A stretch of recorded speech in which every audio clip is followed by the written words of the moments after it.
राशिद, वो कहते हैं कि दुल्हन वही जो पिया मन भाए, तो इस वक्त ना शान मसूद ना ही जेसन गिलेस्पी इस वक्त आंखों का तारा जो है वो one and only Aqib Javed हैं। हालांकि सिलेक्शन कमेटी में अलीम डार को भी लेकर आए, अजहर अली को भी लेकर आए, लेकिन टीम बनाने से लेकर पिच बनाने तक हर चीज़ आकिब जावेद को सुपुर्द कर दी गई है। और सुना यह भी है कि जो अब ऑस्ट्रेलिया, जिम्बाब्वे और जनूबी अफ्रीका टीम जा रही है उसमें भी जो मेन स्टेक होल्डर हैं वो आकिब जावेद ही हैं।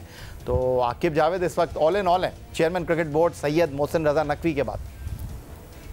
जी, उन्होंने काफ़ी तीर चलाए, लेकिन एक तीर चला वो आकिब जावेद की सूरत है। उसकी रीज़न थी पिच, सिर्फ और सिर्फ पिच है। टीम सिलेक्शन होती रहती है, सारी चीज़ें होती रहती हैं, लेकिन जो हमारी स्ट्रेंथ थी। नहीं, एक चीज़ मैं आपकी तस्दीक कर दूं, पिच के अलावा उन्होंने कुछ कड़वे फैसले भी किए, बड़े फैसले भी किए, बड़े नामों को दीवार से भी लगाया। नहीं, उस पर आ रहा हूँ मैं। देखिए, वो जो बात कर रहे हैं ना आप, बात ठीक है, लेकिन वो टेम्परेरी है, वो लॉन्ग टर्म नहीं हो सकता। कहीं किसी भी मुल्क में आप ऐसा नहीं कर पाएंगे। टेम्परेरी हमें जरूरत थी एक टीम को जीत की, और अभी भी जीत की जरूरत है। पाकिस्तान क्रिकेट बहुत पस्ती का शिकार थी, लेकिन हम आगे देखते हैं जाके तो ये सारी चीजें मुश्किल है चलना। गैरी कर्स्टन के साथ अगर आप ये कहेंगे कि हम अपनी सिलेक्शन खुद करेंगे, थोड़ा प्रॉब्लम आएगा, ऐसा नहीं चलेगा। मतलब मुस्तकिल बुनियाद पे ये फैसले नहीं हो सकते। टेम्परेरी फैसला हुआ, जीते तो ट्रस्ट डेवलप हो गया नकवी साहब का। इससे पहले जो 5 मेंटोर्स थे उनको भी इसीलिए लेके आए थे, लेकिन वो शायद बहुत ज्यादा हैप्पी नहीं है उनसे, उनकी कारकर्दगी से। इसलिए आकिब का जो बिलीव है, जो ट्रस्ट है, वो ज्यादा हो चुका है नकवी साहब के लिए। तो अब मैं जानना यही चाहता हूं कि इस ट्रस्ट में मजीद निखार आ सकता है, हम टॉस जीत जाएं, इंग्लैंड को पकड़ लें पिंडी टेस्ट मैच में। बिल्कुल, डेफिनेटली अगर ये मैच भी जीत जाते हैं तो इससे पहले भी सारे लोग थे, लेकिन हम ये देखेंगे यार आकिब चेंज हुआ, उसने एक चीज चेंज की है, उसने बहुत कुछ चेंज नहीं किया। वो थोड़ी चीजें चल रही होती हैं। पिच का मैं सिकंदर भाई को भी सुना, आप लोगों को भी देखता रहा, पहले भी हर कोई यही बोलता रहा कि यार हमें अपनी स्ट्रेंथ पे टर्निंग पिच पे खेलना चाहिए। लेकिन कप्तान कोई भी हो, चेयरमैन कोई भी हो, कोई भी माना नहीं उस बात को, लेकिन यहाँ पे मनवाना पड़ा। ये बहुत बड़ी मिसाल है, और फिर दलाइल के साथ उसने पेश किया और मैच जीते। तो इसलिए वेट बहुत ज्यादा है आकिब की बातों में। सिकंदर, आप आकिब के हवाले से कई बार सवालात उठाते रहे हैं और आप कई बार ये कहते रहे कि जी आप लाहौर कलंदर में आकिब जावेद साहब आप ये कर लें, आप वो कर लें। अब आकिब जावेद आए हैं, उन्होंने पहला ही शॉट खेला जो बाउंड्री लाइन के बाहर चला गया, और इस वक्त वो जिस अंदाज में फ़ैसले कर रहे हैं, chairman cricket board Syed Mohsin Raza Naqvi ने कई तब्दीलियाँ क्रिकेट बोर्ड में की, कई लोगों को लेकर आए, कई लोगों को हाथ मिलाकर जाने के लिए कह दिया। तब्दीलियों का ये सफ़र अभी रुका नहीं है, जारी है। लेकिन बहरहाल आकिब जावेद साहब ने अब तक जिस अंदाज में डिलीवरी दी है वो हमारे लिए बड़ी हौसला अफजा है। तो आकिब जावेद जिस तरह काम कर रहे हैं, मेरा सिर्फ इख्तलाफ इस बात पे है कि हम चेयरमैन क्रिकेट बोर्ड होता है वो क्रिकेट टीम का कप्तान अपने आप को समझता है, जो टीम का कप्तान होता है वो अपने आप को चेयरमैन क्रिकेट बोर्ड समझता है। आकिब जावेद आए सिलेक्शन कमेटी में, उनका एक फैसला दुरुस्त हो जाना, अब आप समझ रहे हैं हर चीज़ वही करेंगे, पिच भी वही बना रहे हैं, टीम भी वही बना रहे हैं, कब कहाँ कैसे आपको चीज़ों को लेकर चलना है, और खुदा न खास्ता चीज़ें उल्टी पुल्टी हुई तो फिर बाहर भी हो जाएंगे। सारी बातें आप कर चुके हैं। जो राशिद ने बातें की है ना, वो बिल्कुल मैं एग्री कर रहा हूँ कि ये जो फेस था हमारा पाकिस्तान का, बड़ा शर्मिंदगी वाला जा रहा था कि हम बांग्लादेश से हार गए इतनी बुरी तरह, तो हमें हर हाल में जीतना था। वो आकिब जावेद ने आके जिता दिया, फुल मार्क्स टू हिम। बिल्कुल उसको हमें 100% 100 में से 98-99 मार्क्स दे देने चाहिए, इसलिए कि उसने हमें वो एम्बैरेसमेंट से निकाल दिया। मगर it's not the long solution, ये लॉन्ग टर्म नहीं है। कहते हैं नथिंग सक्सीड देन सक्सेस, अगर मैं सही बोल रहा हूँ तो ये मतलब बहुत अच्छी कामयाबी है पाकिस्तान के लिए। मगर अब इसके बाद क्या क्या होता है वो हम देखेंगे। वो जब लाहौर कलंदर के साथ थे, बड़ी बड़ी मिस्टेकें की हैं उन्होंने, उनकी चॉइस ऑफ कैप्टन्स बड़ी अजीब गरीब थी, बहुत सी चीज़ें थी जो हमने, अब तो मुझे याद भी नहीं रही, लिखी हुई है मैंने कहीं। तो ये अभी तो लाहौर कलंदर के साथ जो उन्होंने तजुर्बात किए वो पाकिस्तान टीम में नहीं किया उन्होंने, तजुर्बा सीख कर आ गए आप। नहीं, अच्छी बात है, मैं तो कह रहा हूँ, मैं तो ये कह रहा हूँ कि बहुत ही उन्होंने अच्छा, जैसे राशिद ने कहा, बहुत अच्छा किया। हमें बहुत सख्त ज़रूरत थी इस वक्त जीत की, बहुत अच्छा, फुल मार्क्स।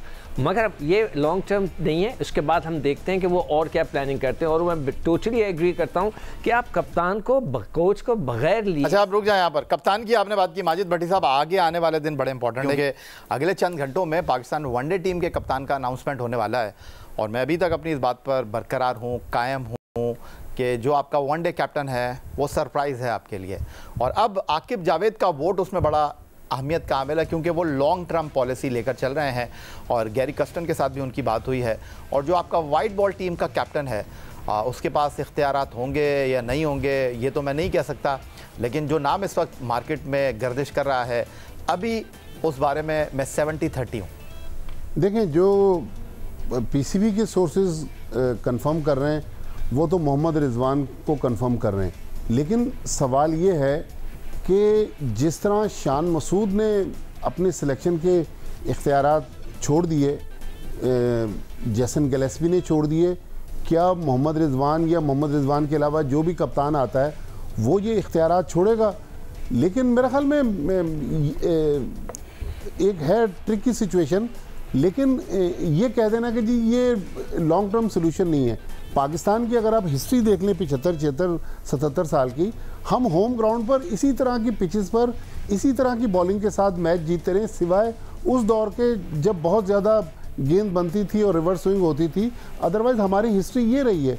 तो अब मैं इस पर भी कायम हूँ कि अगर पाकिस्तान ये सीरीज़ 2-0 जीत जाता है, फिर यू नेवर नो कि शान मसूदी तीनों फॉर्मेट के। राशिद लतीफ़ साहब, आकिब जावेद आए हैं और लोग उनको क्रेडिट भी दे रहे हैं, क्रेडिट देना भी चाहिए। जब आप अच्छे काम करते हैं तो फिर आपको सराहना चाहिए, जब फैसले गलत हो जाते हैं तो फिर आपको नाकामी का मलबा जो है अपने ऊपर लेना भी चाहिए।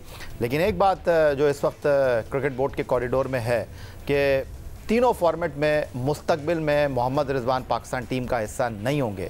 ऐसे में उनकी कप्तानी के हवाले से जिस तरह माजिद भट्टी ने कहा कि उनके पास जो सोर्सेज हैं वो यही क्लेम कर रही हैं कि मोहम्मद रिजवान ही आपके कैप्टन हैं, लेकिन मेरा जो कहना है वो यही है अभी तक कि आकिब जावेद से अगर इस मामले में सलाह ली जाएगी, उनसे पूछा जाएगा, तो मोहम्मद रिजवान अगर बना भी दिए गए कप्तान तो 1-2 सीरीज़ से ज़्यादा नहीं होंगे। दुरुस्त है बात आपकी, ये टेम्परेरी आपको देंगे कैप्टन क्योंकि लॉन्ग टर्म नहीं होगा। और जब आकिब आए तो माइंडसेट चेंज किया है उन्होंने कि कैप्टनसी का। सलमान अली आगा की बिल्कुल बात चल रही है, शादाब की बात चल रही है, लेकिन आकिब जब से आए तो उन्होंने शायद ये बात दोबारा छेड़ी। गैरी कर्स्टन मिल के गए, मीटिंग करके गए रिजवान से, वो होपफुल है कि रिजवान ही कैप्टन होंगे।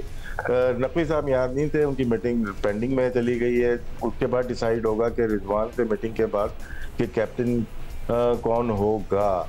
और सिलेक्शन कमेटी ऑलरेडी मीटिंग कर चुकी है। तो 3 लोग जो कनेक्टेड हैं पाकिस्तान क्रिकेट बोर्ड और पाकिस्तान क्रिकेट के साथ, जिसमें गैरी कर्स्टन है, आकिब जावेद की सिलेक्शन कमेटी है और नकवी साहब तीसरे होंगे जो मुलाकात कर रहे हैं।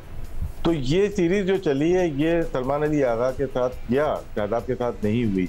तो ये चेंज जो आया है वो शायद आकिब की सोच की वजह से, उनकी जो एक तरफ झुकाव है वो मोहम्मद रिजवान की तरफ है, लॉन्ग टर्म नहीं है, ये भी शॉर्ट टर्म ही है। अच्छा आकिब, मैं राशिद मजीद में अगर आपसे इस बारे में जानने की कोशिश करूं, एक बड़ी ट्रिकी सिचुएशन है इस वक्त, और वो ट्रिकी सिचुएशन ये है कि चैंपियंस वनडे कप जो इकबाल स्टेडियम फैसलाबाद में हुआ, वहाँ पर गैरी कर्स्टन आए, क्रिकेट बोर्ड के सरबराह के साथ उन्होंने गुफ्तगू की, 5 मेंटोर के साथ उन्होंने बात की। उनको ये कहा गया कि आप टीम का कप्तान, टीम की सिलेक्शन में खुद मुख्तार हैं, बाइख्तियार हैं। लेकिन जो कुछ हमारे साथ मुल्तान के पहले टेस्ट मैच में हुआ, उसके बाद सिलेक्शन कमेटी बदली, आपके बड़े बड़े नाम जो है वो दीवार से लगा दिए गए। अब आकिब जावेद पाकिस्तान क्रिकेट में ड्राइव कर रहे हैं, तो आपको लगता है कि यहाँ पर चीज़ें जो हैं वो बहुत तेज़ी के साथ चेंज होती हैं, तो आकिब जावेद मनाने में कामयाब हो जाएंगे गैरी कर्स्टन को, उनका जहन तब्दील करने में कामयाब हो जाएंगे, जो वो सोच कर गए थे अब यहाँ की जो सिचुएशन है उसके मुताबिक फैसला करेंगे? मेरे ख्याल से हो जाएंगे, क्योंकि उनका वोट भी रिजवान की तरफ ही था, गैरी कर्स्टन का। वो चाहते हैं कि रिजवान हो, लेकिन बीच में मेंटोरशिप आई, बहुत सारे लोग आए, उसके बाद सलमान अली आगा बड़े अच्छा परफॉर्म कर रहे, उनका नाम चलना शुरू हुआ, शादाब का नाम चलना शुरू हुआ। लेकिन आकिब का भी मुझे जो लगता है बाहर से बैठ के बधाई अंदाजा यही है कि आकिब का वोट भी मोहम्मद रिजवान की तरफ है, क्योंकि टफ सीरीज है। टफ सीरीज में एक सीनियर कैप्टन होना चाहिए जो इन अदवार से, मौक़ों से गुजरा हुआ हो, और रिजवान गुजरा हुआ है। वो हार भी देखी है उसने, जीत भी देखी है, ऑस्ट्रेलिया कई दफ़ा जा चुका है, कैप्टनसी बहुत जगह कर चुके हैं, श्रीनगर से लेके KP से लेके पेशावर, हर जगह कैप्टनसी की हुई है। तो मेरे ख्याल से अब सिर्फ नकवी साहब के ऊपर है कि वो किसको कप्तान बनाना चाहते हैं। अगर 2 वोट हो तो उनका यही होता है कि प्लेयर्स क्या चाह रहे हैं, मैनेजमेंट क्या चाह रही है, जिन्होंने उनको रखा है, अगर उनका वोट आकिब का या गैरी कर्सन का रिजवान की तरफ होगा तो वो कभी मना नहीं करेंगे। चलें वापस टेस्ट मैच की तरफ आ जाते हैं। और आप तीनों इस बात पर कन्विंस है कि एक फास्ट बॉलर होना चाहिए था, लेकिन नहीं है फास्ट बॉलर। इंग्लैंड 3 स्पिनर के साथ खेल रहा है, Rehan, Jack Leach and Shoaib Bashir. Pakistan खेल रहा है जाहिद महमूद, नोमान एंड साजिद खान के साथ। अब मेरा जो सवाल है आपसे वो ये है कि जिस तरह सिकंदर ने कहा कि स्मार्ट कैप्टन है बैन स्टोक, उनको ड्रेसिंग रूम से बहुत जारहाना पॉलिसी मिलती है ब्रेंडन मैककलम के साथ, लेकिन माजिद भट्टी साहब ये भी तो हो सकता है कि इंग्लैंड के बैट्समैन, हमारे बल्लेबाज 2 दिन से जो हैं वो स्पिनर्स के ऊपर खेलने की तैयारी कर रहे हैं। ये आपके पास मिस्ट्री हो सकती है, ये आपके पास ट्रम्प कार्ड हो सकता है, क्योंकि जाहिद महमूद जिनका दादू से ताल्लुक़ है उन्होंने ज़्यादा बॉलिंग नहीं की मुल्तान में, तो इंग्लैंड वाले जो हैं वो नोमान के ऊपर और साजिद के ऊपर तैयारी करके आए हैं, और ऐसे मौके पर अगर उनको वो खेल पाए तो जाहिद महमूद जो है उनके लिए नहले पर दहला हो सकते हैं। बिल्कुल, देखें जाहिद महमूद ने बहुत ज़्यादा बॉलिंग नहीं की, हालांकि 2.5-3 साल पहले जब इंग्लैंड आया था तो जाहिद महमूद उस सीरीज़ में ज़रूर खेले थे, लेकिन उसके बाद से जाहिद महमूद ने काफ़ी अपने आप को इम्प्रूव किया है। लेकिन जहाँ तक कप्तानी की बात हो रही है, हम लोग बहुत ज़्यादा अपने कप्तान को अंडर एस्टिमेट कर रहे हैं। शान मसूद देखें इतने बुरे कप्तान नहीं है, उन्होंने रिजल्ट आपको प्रोड्यूस करके दिया है, जिस तरह भी पाकिस्तान टेस्ट मैच जीता है। यानी आप ये कह रहे हैं कि अगर टेस्ट मैच का नतीजा पाकिस्तान के हक में हुआ तो 2006 की तारीख दोहराई जा सकती है कि भारत हम चैंपियंस ट्रॉफी खेलने के लिए जा रहे थे, जहाज़ में बैठे तो कप्तान मोहम्मद यूसुफ थे, भारत में टीम ने लैंड किया, जहाज़ से उतरे तो यूनुस खान कप्तान थे। देखिए वो सिचुएशन डिफरेंट थी, लेकिन बहरहाल शान मसूद को सिर्फ इस वक्त वो इसलिए अंडर प्रेशर हमें नज़र आ रहे हैं कि उनसे रन नहीं हो रहे। अदरवाइज़ शान मसूद ने सेकंड टेस्ट मैच में कप्तानी बुरी नहीं की। हम बैन स्टोक को बहुत ज़्यादा क्रेडिट दे रहे हैं। मेरा ख्याल में हमें अपने लोगों को भी अपनी क्रिकेट को खड़ा करने के लिए अपने लोगों को भी इनकरेज करने की जरूरत है। आपने भी भट्टी साहब राय तब्दील की, हो सकता है क्रिकेट बोर्ड की भी राय तब्दील हो जाए, अचानक शान मसूद की तरफ आपका वजन जो है पलड़े में चला गया है। सिकंदर बख्श साहब, ये जो आप बात कर रहे हैं कि मोहम्मद अली को होना चाहिए था, लेकिन मैं ये बात कर रहा हूँ कि जाहिद महमूद जो है वो आपके लिए ट्रम्प कार्ड हो सकते हैं, क्योंकि इंग्लैंड वाले साजिद और नोमान पर तैयारी करके आ रहे हैं। लेग ब्रेक गुगली बॉलर को उन्होंने ज़्यादा मेरा ख्याल है कि रेट नहीं किया हुआ है। देखिए, मैं भी कप्तान के लिए कुछ कहना चाहता हूँ। मैं समझता हूँ कि सबसे अच्छी चॉइस रिजवान की ही होगी। वो एक्सपीरियंस, आप तो कुछ दिन पहले सरफराज को कप्तान बना रहे थे। वो तो सरफराज को जब आपने बिठाया हुआ था भाई, कोई तुक था। आज फिर मैं कह रहा हूँ कि वो तो सरफराज की भी गलती है। बड़े खतरनाक ड्राइवर है आप, जा रहे होते हैं खब्बे और लेते हैं सज्जे। भाई DIG हो गए, आप SHO बन गए, कैसे हो सकता है यार? ऐसा नहीं होता। वो जब बैठा था तो उसको कप्तान था, अब नहीं है, अब खत्म होगी कहानी उनकी। रिजवान को कप्तान होना चाहिए उनका। नहीं, अगर नहीं बनाया उनको कप्तान तो आप प्रोटेस्ट करेंगे क्यों? आप कह रहे हैं ना, मैं कह रहा हूँ मेरी राय है, सबकी राय है, उसने भी राय दी, इसने भी राय दी, मैं भी देना चाह रहा हूँ कि भाई रिजवान को होना चाहिए, और लॉन्ग टर्म भी हो सकता है, इसलिए कि वो रेगुलर शॉर्ट टर्म क्रिकेट खेलते हैं, तीनों फॉर्मेट में खेल रहे हैं, तो he can be a good captain, बन भी सकते हैं अगर वो बिल्कुल ऑनेस्टली कप्तानी करें। मगर क्या वो ये बात एक्सेप्ट कर लेंगे कि वो टीम को सिलेक्ट करें ना करें, ना करें ना करें? अच्छा, अब जाहिद की बात है, देखें क्या होता है कि उनके पास रेहान अली नाम है ना उसका, बच्चे का, जो रेहान अहमद बॉल करा रहे हैं, वो नेट के अंदर उसको खेल रहे हैं। गोरो इंग्लैंड की टीम को लेग स्पिनर खेलने का कोई इशू नहीं है, इसलिए कि उनके पास मौजूद है। मैं एक दफ़ा न्यूजीलैंड गया तो वहाँ पर अब्दुल कादिर खेल रहे थे हमारे साथ, तो मरहूम क्या नाम था उनका जो इंतकाल करके जो प्लेयर थे, बड़े ज़बरदस्त क्रिकेट खेलते, मार्टिन क्रो, वो प्रैक्टिस कर रहे थे, तो मैं भी उनके साथ ऐसे खेलने लगा, वो ग्रेट बैच वगैरह, तो वो कह रहे थे यार मैंने उनको गुगली कराई, तो कह रहे यार तुम गुगली भी कराते या प्रैक्टिस कराओ। उनके पास कोई गुगली बॉलर ही नहीं था, तो मैं उनको मजाक में गुगली करा रहा था, जिस तरह हम गिराज में नहीं खेलते इस तरह, इनके पास तो है, उनको कोई। अच्छा, आप कहना कोई फर्क नहीं पड़ा। राशिद, आप इस बात को क्या कहेंगे, जिस तरह माजिद भट्टी ने कहा हाँ हो सकता है, मुश्किल हो सकती है, आपको लगता है कि अगर यहाँ पर अच्छा खेल गए नोमान को, साजिद को, इंग्लैंड के बैट्समैन, तो फिर हमारा इन्हिसार एतबार दादू से ताल्लुक रखने वाले जाहिद के ऊपर होगा? देखिए, अच्छे बॉलर हैं, डोमेस्टिक में काफ़ी परफॉर्म किया हुआ है उन्होंने, लेकिन इंग्लैंड की टीम में डिफेंस वीक है, वो डिफेंस की वजह से मार खा रहे हैं, लेकिन वो अटैक के ऊपर बिलीव करेंगे अपना। और हमने प्रीवियस सीरीज जो देखी है 2022 में, तो अटैक इनके जाहिद के तो ऊपर कर चुके हैं। जाहिद देखना पड़ेगा, मैं ज़्यादातर रेट करता है हमेशा से इसको वाइट बॉल पे। वाइट बॉल इतनी खेली ही नहीं उन्होंने, हमेशा टेस्ट मैचेस में चंद बॉलर्स के अलावा सारे फिंगर स्पिनर ही कामयाब होते हैं। अब पाकिस्तान में भी देख लें, 2 स्पिनर में होके दोनों फिंगर स्पिनर, अगर हम क्रॉस द बॉर्डर चले जाते हैं दोनों स्पिनर, दोनों फिंगर स्पिनर। अब इंग्लैंड के देख लेते हैं, दोनों फिंगर स्पिनर। अब रेहान को लेके आ रही, ये right arm leg spinner option होता है रन देने का, वो 6 की 6 बॉल एक जगह नहीं कर पाता है। और ये अगर तो ये स्कोरिंग लो स्कोरिंग गेम हो तो राइट आर्म लेग स्पिनर के लिए अच्छा कप्तान चाहिए उससे आउट कराने के लिए। जिस तरह से एक जमाने में मुश्ताक मोहम्मद थे या दूसरे थे, वो सरफराज अहमद थे आउट कराना। जी, तो वो आउट सरफराज से स्पिनर पे, मिसबाह-उल हक थे स्पिनर से आउट करवाने वाले। शान मसूद की बात की भट्टी साहब ने, बिल्कुल मेरे ख्याल से वनडे क्रिकेट में उनको होना चाहिए। वनडे एज ए प्लेयर वो बहुत ही खतरनाक प्लेयर है। एज ए वनडे प्लेयर अगर देखा जाए उनका रिकॉर्ड दुनिया के टॉप बैटर्स में से चंद में से है। कप्तानी का बोझ उनके ऊपर शायद ना डाला जाए, लेकिन अगर फेयर सिलेक्शन समझते हैं और ब्रॉडर विजन में देखते हैं तो शान मसूद को वनडे की टीम में होना चाहिए। बहुत एक चीज कहना चाहूँ, कल जो पिच का मुझे राशिद जो डर है ना, वो है लो बाउंस।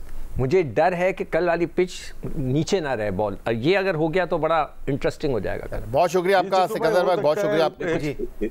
सॉरी, इसमें हो सकता है क्योंकि इसमें कड़ा भी चला है, इसमें शीशा भी चला है और इसके ऊपर ब्रश भी चला है, तो और ये पिच कुछ भी कर सकती है।